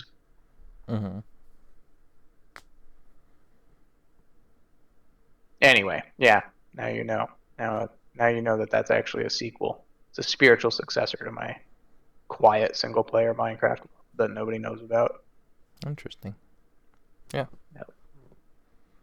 I like it. Well, honestly, the pacing, I think what the YouTube thing does is it forces pacing, because I have goals, I have things that I meet, which I did in the original as well. But I'm not trying to do it all in like 2 or 3 hours, I'm doing it in over the course of one episode a week, and I don't play much outside. I mean, I do to set up for an episode or something like that, but I don't play much outside of that.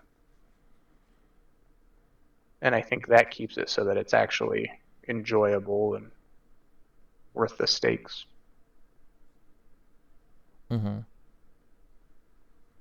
Definitely. I don't know. That's why it's exciting to me. I'd agree.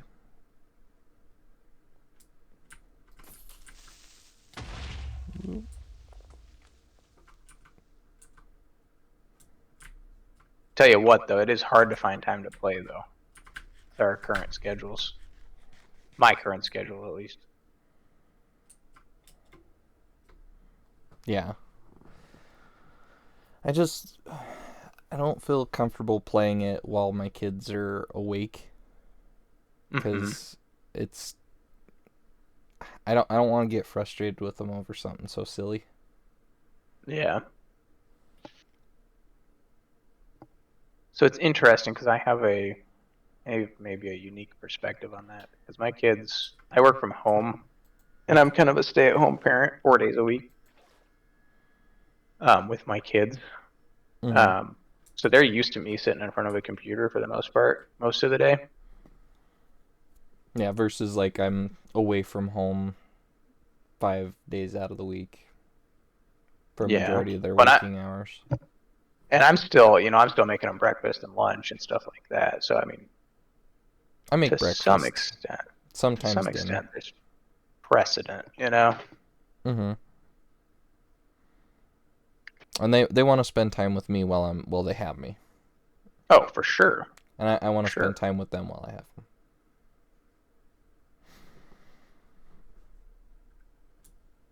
It's hard, Like, especially because my kids aren't really gamer aged. I'm getting Ellie going. Slow, but she's going. Yeah, Alice plays Mario Kart, but she plays what's the one like Mario game where you turn into an elephant? I think that was Wonder. Yeah, she plays that one a little. I'm trying to get her into Minecraft Pocket Edition on my tablet, but she doesn't quite get it yet. Like, I bought a physical copy of Bedrock for Xbox just so that Ellie could learn it, and Yeah, she's trying. She's definitely trying. yeah, she's getting there. It's definitely, especially. I mean, I live out in the middle of the woods. I live like 30 minutes from town. Really, I have like no neighbors either. Um, so I have a lot of stuff to do around the house, and like I have a lot of stuff to repair and fix, and I have to I still have to like haul my own fuel and haul my own wood and stuff like that. So it's tricky balancing some of the stuff like you got to do as a dad on top of having hobbies like gaming and YouTube and stuff like that. Mm-hmm. Because I'd consider YouTube to be like separate from gaming necessarily. Like, Oh yeah, for sure. it's not the same hobby, even though you're doing the same activity. They're very different beasts. Like, one is Oh, entertainment, one is like self entertaining. Like, you're not always entertaining yourself when you're playing a game. oh, for sure. Yeah, it's like that, and that's kind of why I don't play a lot of Assassin's Creed Shadows on my channel. I probably will stream it eventually, but because there's a Assa- degree of separation there. yeah. Assassin's Creed's kind of interesting to me because like it seems like this latest entry isn't the best in the series from what I've I don't know. heard. I've heard and experienced kind of the opposite. Not that it's the best, but like it's the it's certainly among the better of the latest um kind of more RPG focused ones for sure. Hmm. And a lot of the ratings and stuff like that are 4.5 out of 5, like 9 out of 10. Okay. It is very good in this one in particular. Now, like Mirage was meh.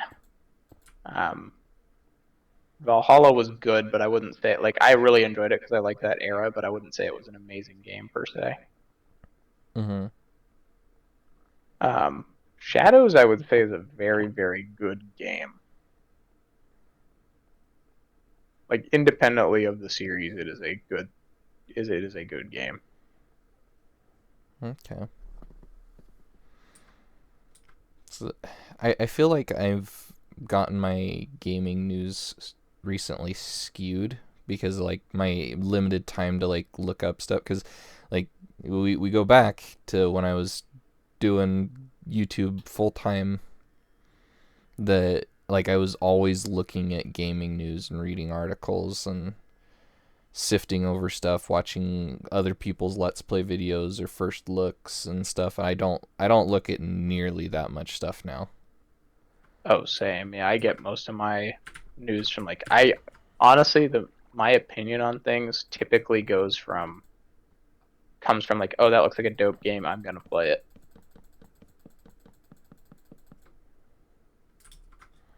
You know? Yeah. And mine, I feel like some games like I don't even know they exist until like Repo. That was Yeah. a suggestion from my wife. She's like, I think you guys would like this. I was like, maybe. Looked up some videos on it and it's like, this looks like it's something me and Oat would tear up. That is a fun game. That is one that you can get sucked into for sure. Like I'm half tempted to like try and record it solo, but I just don't think I think a lot of the charm to it requires other people. I think I agree. Yeah. Yeah, I mean, I could see a solo version of it being fun for sure, but that could certainly be I don't know. I don't know. I think it could be done well in theory. I think definitely in theory, but it would require some like heavy editing because there's times where you need to be quiet, and that's like the last thing you want to do when you're trying to entertain is be quiet. For sure. Silence tends to mean like, okay, I'm gonna click on something else. Yeah. But that's kind of how media has shifted, and that's part of the reason why like shorts and stuff have become the way they have. There's certainly a lot more focus on well, it's interesting because right now the meta is long form content. Like it went from short form content, but it is long form content now that's popularized. Oddly enough, people are really into podcasts and stuff like that nowadays. Hmm.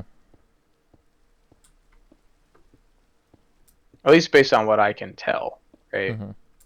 There seems to be a shift That's and on a larger scale. from what Yeah, I've seen, it's not like the if you want like people to pay attention to your content, like you generally gotta you can make the long form stuff, but you gotta like snip it up into shorts to even give people the inkling to want to click on it.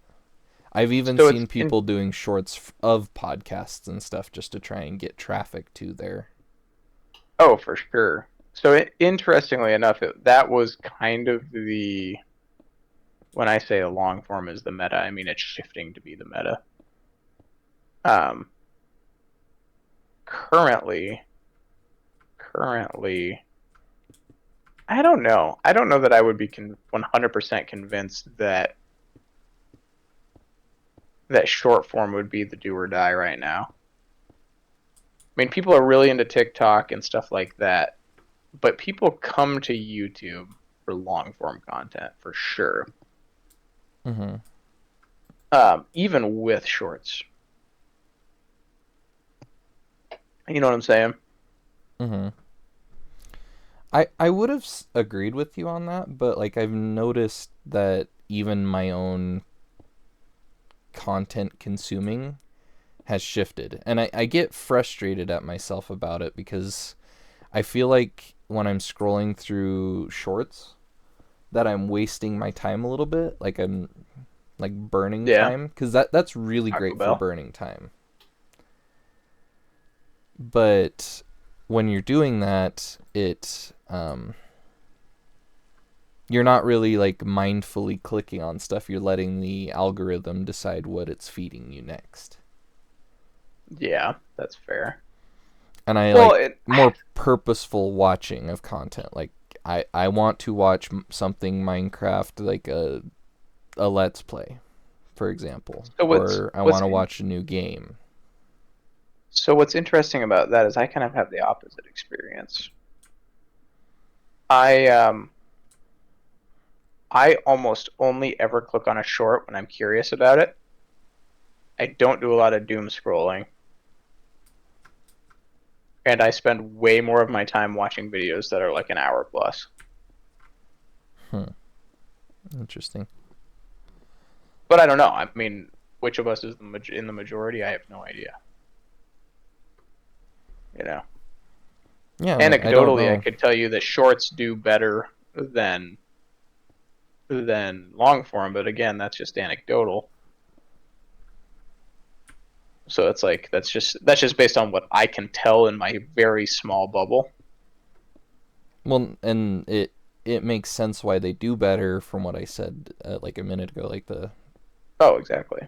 like you don't have to make an interesting thumbnail for people to click on. They just go to the video, and as long as you're hitting the whatever satisfying lizard brainy thing to make people not click away, because that's why people are able to make videos of like lawn care.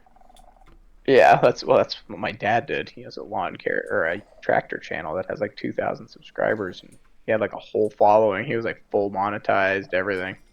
Yeah, but he stopped doing videos He did. right before He shorts did. became like a fun thing. Like if he started cutting up that content for shorts, I bet he'd be sitting really nice with subscribers now. He just I ran out wouldn't of put it time. past I being think. in like the tens of thousands. Oh, I 100% he could. I mean, he got involved with some of the largest names in the industry. Like he had GP Outdoors. I think he has like 400,000 or 500,000 subscribers. I think he has one guy that has like 1 million subs that he was like actively always communicating with, and like that would comment on his stuff. He got like editing coaching from some of these guys too. Like he got ingrained in like the tractor community, Mm-hmm. which was weird. It's very Because weird then he because just it's not something because then you'd he just think. very very niche community. I think I made a Oh, mistake. I think I did too. Getting the heck out of here. Um, so I think generally speaking though, the problem I have though with the logic though is like, yeah, if it's a video I upload, a short's gonna do way better. Period. Dot. End of discussion. But then if I look at somebody like, I don't know, do you watch MKBHD at all? Or it's like I technology reviews? I don't think so. Very, very famous YouTuber. Um, like almost one of those people that when you talk about YouTube, his face comes up kind of person. If you're in the technology space, I am because I work in it to some degree, so mm, uh, I probably know more about it in that regard. But Mm-hmm.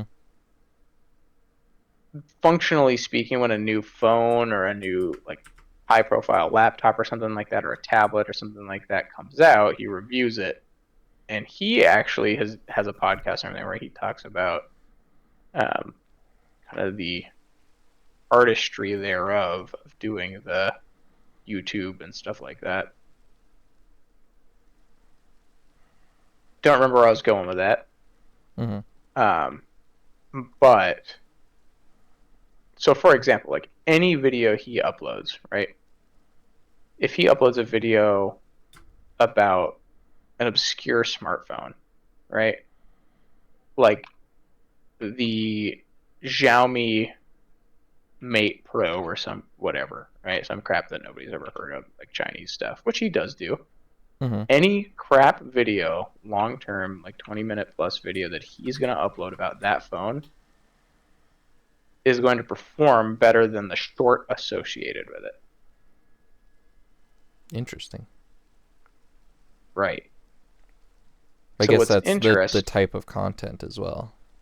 Right. So that's the other thing, right? And that's the thing that I'm trying to figure out for gaming that I can't quite nail down, as we've kind of talked about a little bit. Mm-hmm. Is with gaming, it seems like kind of a catch-22 because it's hard situationally to make short form gaming content in general. Without it being memey. Right. So I don't know. So it's like any short that I'm going to put out is going to do better for me per capita because it captures a randomized audience. For somebody with an audience to begin with, though, Mm-hmm. um, they're going to do better with long form content.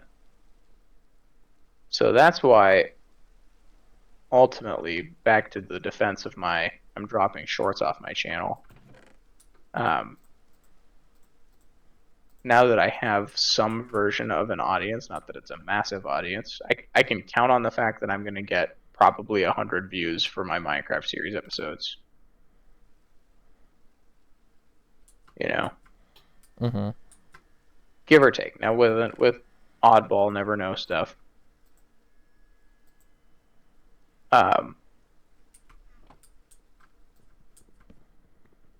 It makes me want to focus more on building the audience rather than um,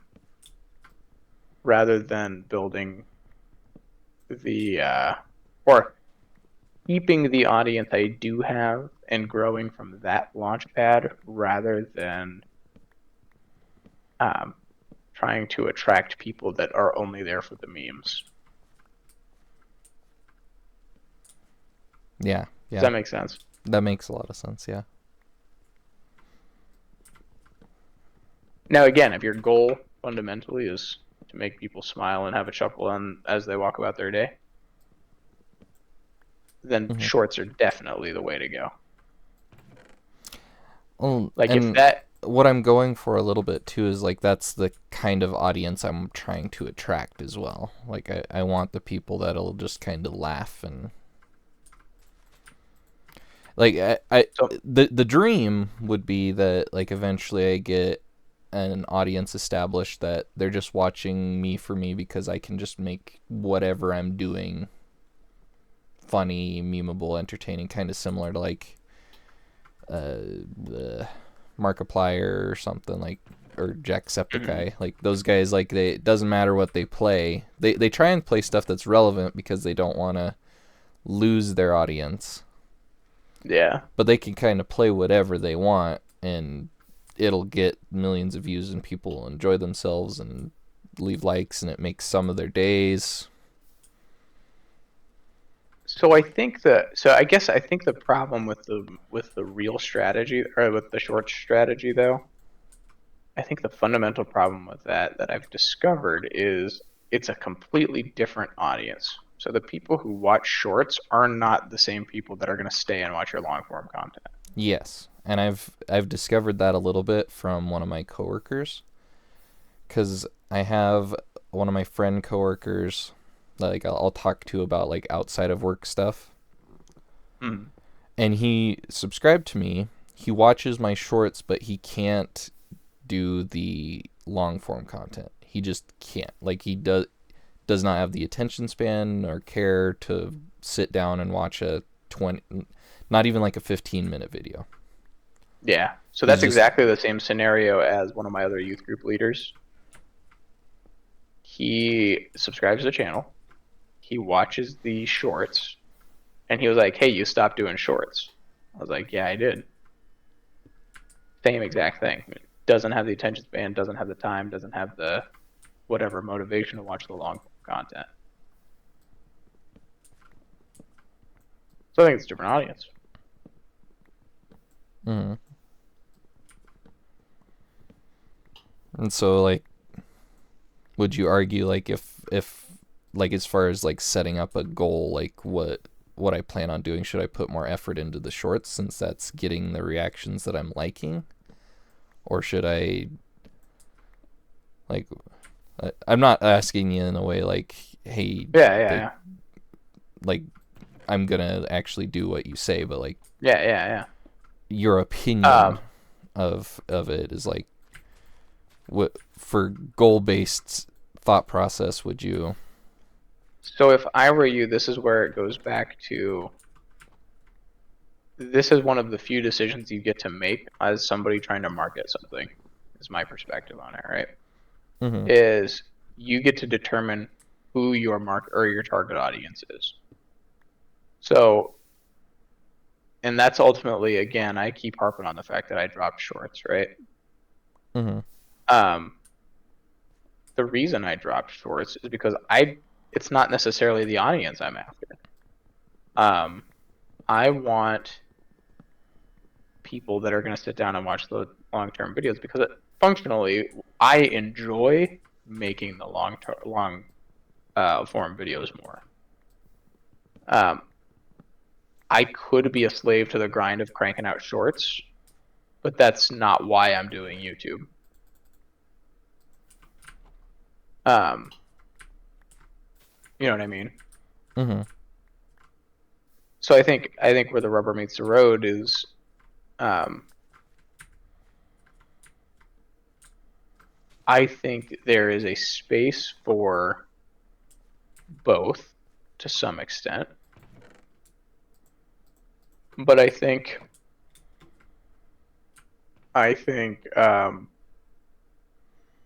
that's a decision that, knowing that they're two different audiences, right? Knowing that they're two different audiences, it's a decision that you might want to look at and say, which audience do I actually want to be on my channel? So for your goal of saying, um, I want people to watch my content for me and I can upload anything or play a game in any way and have people enjoy that, does that look like short form content or long form content to you? Short form. See, that for me, it's the opposite. I would Mhm. prefer me being able to sit down and play a game and write a narrative or something like that, or have the lore around it. Have the I enjoy recording a 30-minute video. That's just me putting together like the artistic, like movie style cinematic thing that I cannot do in a short. Mhm. And I love the memes. Like I think even like back in the day, like some of my favorite projects that I worked on were shorter videos that I just like put a ton of effort into. Mm-hmm. Like um my channel trailer I was telling you about. Mm-hmm. Like I went back and watched that and my kids thought it was a short even. Oh, really? Because they're just like, that was silly. It's like, well, that was the trailer for my channel. Like, if someone wasn't subscribed and they came to my channel, that's the first thing they would see. Mm-hmm. And they're like, it's really funny. That's interesting. Yeah. I I think the only other like long form video that I was super proud of was like the Hossie video. But like when I look back at it, that's that a was classic. such Yeah. terrible editing. But I was just doing the best with what I got. Yeah. Oh, that was such a fun episode. Um, yeah, so I mean, I think that's the question, right? Is like, if for me, my goals are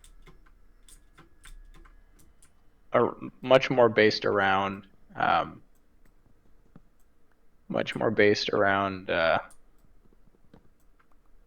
telling a story that people want to hear, and it's very, very hard to tell a story with a short. I've seen it done. Like It's doable, it's its own genre of shorts though, for sure. right? Where like people like upload a clip of like this is the conversation and they're usually just talking to themselves and they just like each character is wearing different clothes or something. Hmm. Oh yeah, I've seen it. And those are Um, pretty interesting. My and even my wife like finds some that she'll watch and like I catch like one of the shorts like later on and I was like that made no sense. And she was like, "Oh, it's cuz this happened and this happened." And it was like a full-on drama. I was yeah, like, "What?" I've seen some of those for sure. Like there's a time and place for those for sure, but it's not the so I'm far more interested in the very slow paced world building narrative. You know what I mean? Mhm. Which is why a game like Minecraft appeals to me so much, right? And why it hasn't ever died for me. Yeah, cuz it is very slow-paced, yeah. Yeah.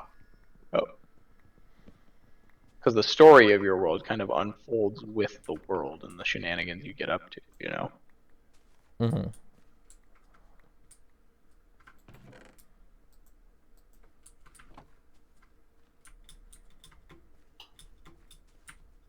Yeah, Problem with the amount of shorts. So effort. Hmm? if you notice with shorts, the requirements to get monetized with shorts is you have to have 10 Ridiculous. million views within 90 days. It's not even the 28. or it's not even the 365 days, like the 4,000 hours. So it's basically asking you to become viral. Yep. And not just like viral. You got to be like if you got 1 million views within 90 days, that's not enough. Mm-hmm. And I would count 1 million views on a single video, that video being viral. Oh, that's what I mean. I don't know That's what the actual like terminology for it would be. But you'd straight up have to have 10 million And that is in 90 not days. likely. Right. So that's where I'm like, from a perspective of if you actually want to make it a long-term thing, it's actually probably easier to get the 4,000 hours, even though that seems lofty. Mm-hmm.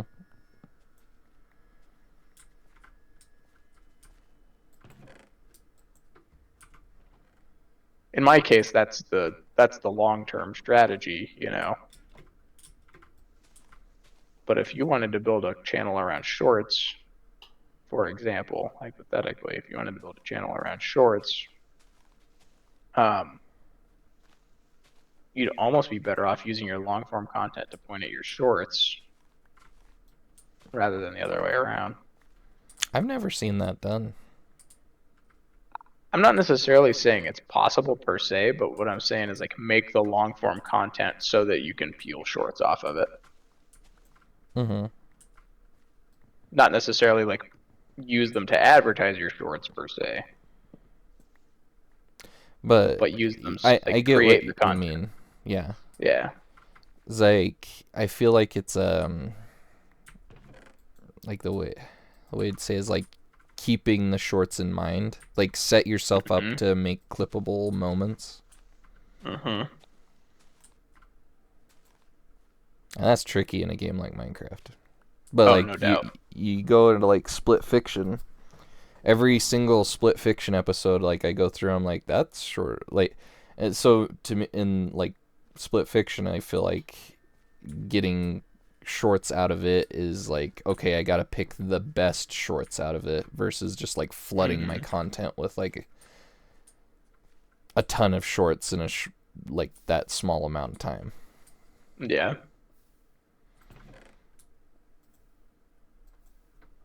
No, I think in a game like Minecraft, for example, I think what I would do if I were in your position for your long form content is I would probably try and capture the things that like everybody like can relate to in Minecraft, right? Because it's like we were talking about, like what Minecraft actually is versus what it could be. Capture like the relatable moments and try to set yourself up for those. Mm-hmm.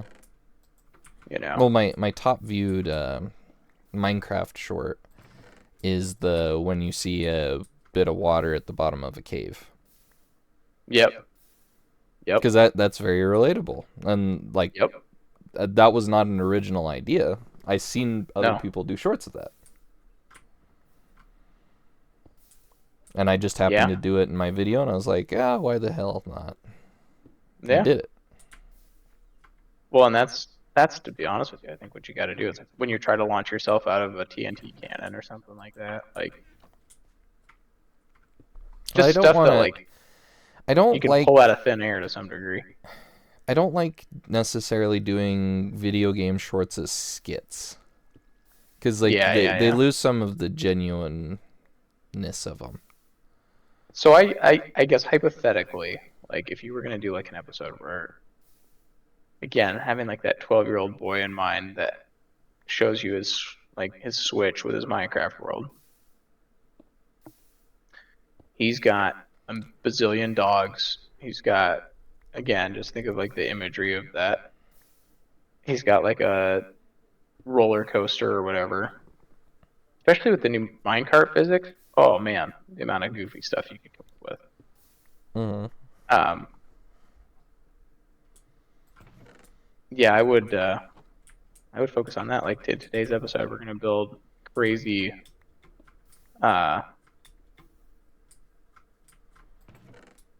I would do. You're still going. Still trying. I totally lost my train of thought.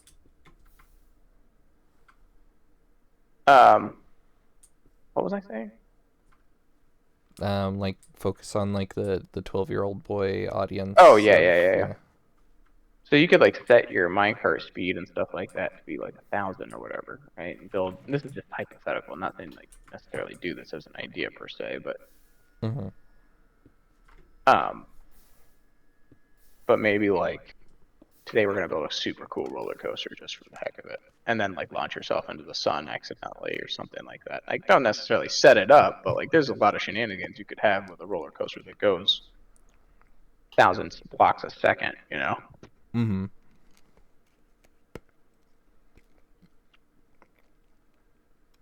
I don't know.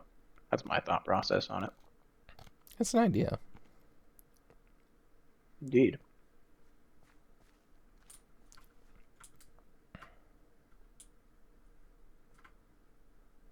Well, what do you think? Have we covered all our topics that we were going to talk about today?